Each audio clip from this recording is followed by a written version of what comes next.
So are you ready to talk about some more Fallout 76, my fellow Vault Dwellers and Wasteland Wanderers? We're talking about the weirdest, wackiest, and best perks and perk cards found in Fallout 76. There's a bunch of them, but there are a lot of them that stand out as well, and we're going to be talking about those. But I got to show you this one.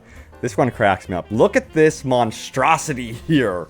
I love the artwork behind the expert heavy gunner. That is freaking hilarious. If I could, I would make that into a poster and hang it up for sure. I mean, what is going on there?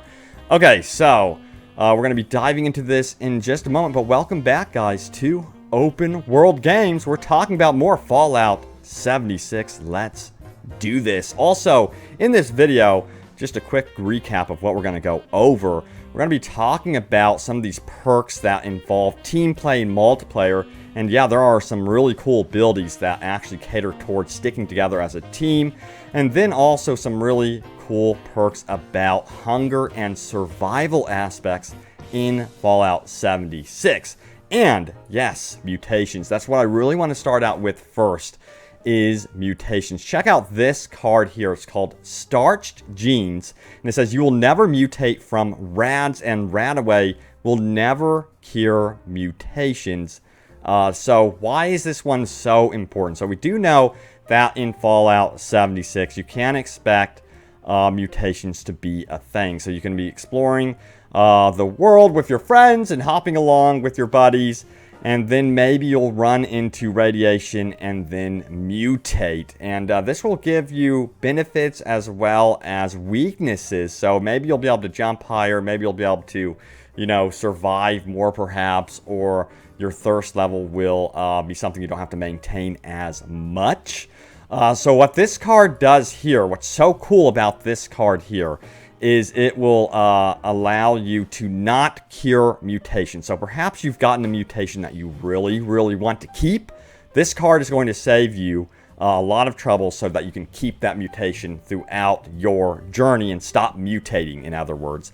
So if you find a mutation that you really like, you're going to want to definitely equip that card on your adventures so you don't mutate anymore. So it sounds like mutations are going to be a really cool thing, in my opinion, that make the game a little bit more dynamic and spontaneous, I guess you would say. So you don't know what's around the corner on your journey in some ways. Of course, you have control over your perks, over how you're leveling up, and there's more random things that you could run into that make the game, I think, a little bit more exciting as well.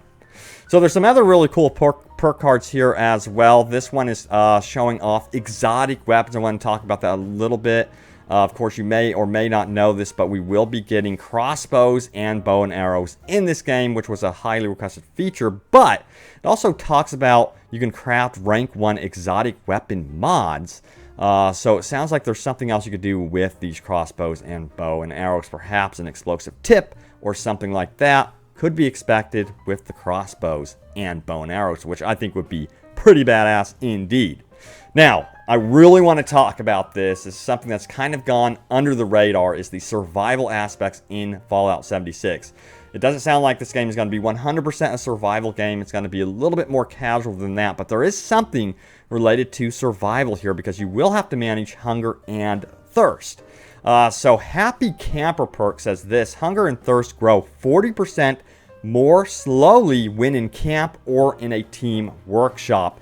So this is really cool because not only does it encourage you to go back to your camp and, you know, basically rest up and make sure that you're not getting thirsty or hungry, but it also encourages other players to gather around camp. So you'll be meeting other players apparently in these camp locations, which I think is a great way to make sure other players come and gather up, and you can meet other randoms as well on your journey. I think that these camps also will be great for those of you that really want to get into trading and stuff like that. So it sounds like it's going to be a really cool element to the online playing.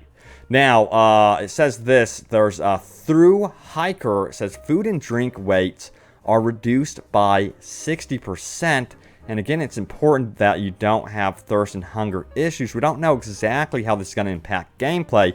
They have not really said much about this, but in my opinion, I think it's going to impact your stats, your abilities, and your perks and stuff like that in a negative manner.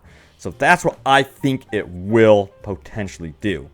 Now, there is the Philanthropist card as well. It says, restore some of your teammates' hunger and thirst when you eat or drink.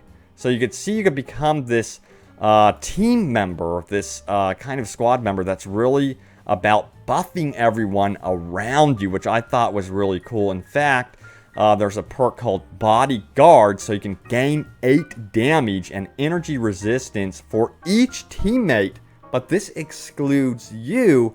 And again, if you're wanting to be that support type player and make sure your team is surviving and really winning some of these tougher challenges in the game, you're going to want that teammate, in my opinion, that kind of hangs back and acts like the guy that buffs everyone. And there's more involved with this with charisma as well. It says there's a card here called Inspirational, and it says when you are on a team, you gain 5% more experience. So this game is really encouraging co-op play for sure. There's no doubt about that, and there's a lot of reasons to play in co-op as well, to find and hunt for those, you know, clues for the nuclear bomb, for example. But yeah, this game is definitely encouraging co-op play, definitely. But I'm going to get into also some of the cards that are catering towards solo play. So there are cards, yes, that do cater towards solo play as well. Let me get that card up right now for you guys. Here it is. It is Lone Wanderer. Sounds familiar because it's been in Fallout games before. It says when you adventure alone, you take 10% less damage and gain 10% action point regen. So you can see there are those cards that really do cater towards those that kind of want a solo experience. But it seems like, again, the charisma tree wants to cater towards multiplayer-centric play, co-op, and that sort of thing. But there's also ranks in this game as well. And that's something that, again, that has kind of slid under the radar. We know that you can upgrade the special abilities and then choose cards, perk cards, but there's also ranks for each card as well. Here's an example of one. So this is your Gladiator card found within the Strength special letter, I guess you would say. It says your one-handed melee weapons now do 10% damage, but you can upgrade this further along the road, where you could do 20% damage and 30% damage. And there's going to be more unique stuff you could do with ranks, apparently, as well. So I'm excited to see, as you go through one perk card, how advanced that perk card can actually get. Now let's talk a little bit about luck, some of the other weird cards out there as well, and more about team play and becoming a team medic too. So let's pop this open real quick. So this is called Mystery Meat. This is so weird. It says stim packs may generate edible meat tissue. Higher rads improve the chance. So at higher rads, you can actually, have your stim pack somehow mutate some sort of weird edible meat. That sounds kind of freaky. I don't want that injected into my body. Don't know about you guys. It sounds like some weird stuff is going on in the Wasteland here in Fallout 76. So let's talk about some of the things you could do while reviving your partner. So yeah, if your partner goes down in battle, you can actually go over to them and revive them, of course. So we have Quack Surgeon. It says revive other players with liquor, and liquor is not going to be just used for getting drunk in this game, because you can actually incorporate this into your co-op play as well. So it sounds like you're going to want to carry a couple beers or wines or something, whatever you like. Carry those around, because you can also become the party girl, or boy, I guess, I don't know. Party girl says the effects of alcohol are doubled. So this could indicate, okay, let's back up here, that as a Quack Surgeon, while reviving other players, perhaps you could double the effects while reviving them, perhaps giving them additional bonuses to health when they are initially revived. So some really cool, it seems like some really cool team play mechanics are going on here, even with reviving and carrying around, liquor and stuff like that. But there's also a perk card here dedicated to being, yes, a team medic. It says your stim packs now also heal nearby teammates for half the normal strength. So yeah, you can really become a valuable support role character again in this game. Now, I did also want to talk about a little bit about something that was confusing for some people. Of course, there are perk packs in this game, and some people saw these in the stream. Let me try to pop up the actual image of that here. Yeah, so there's perk cards here, and these are not going to be involved with microtransactions at all. That has been confirmed. The only way you can obtain these is through leveling up in-game. There's not going to be any real-world money involved when we are talking about these perk packs, these random perk cards. What they are really kind of like mutations in a way. You know, mutation, I spoke about that a little bit here previously, in that those are going to be offering you random chances and spontaneous gameplay. That's the same thing that's happening with perk packs. You know, perks are something that you can go into and upgrade yourself and kind of choose your path, and then you'll hit this point like every 5 ranks, I think, after rank 10, where you can choose a random perk card from one of these packs, and it encourages you to experiment. Maybe you weren't considering using that type of perk card or investing that while you're going through your tree, I guess, or building your own tree. Well, the perk packs here really give you that opportunity to experiment. So keep that in mind. No microtransactions involved with the perk packs and the perk cards in any way, shape, or form. But microtransactions will be involved when it comes to cosmetics. So there are going to be microtransactions in that regard. So that's always tricky as well.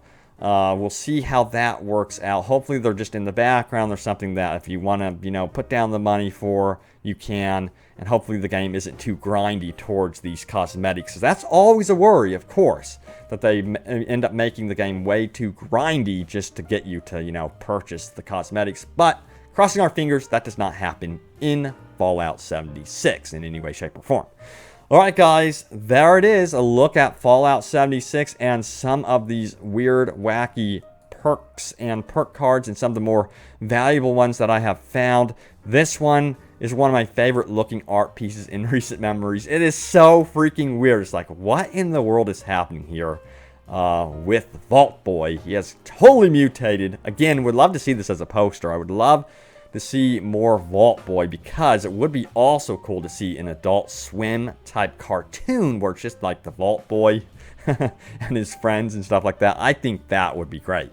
But guys, thanks for watching. Stay tuned here for more Fallout 76, and I will see you guys soon enough in the Wasteland. Thanks.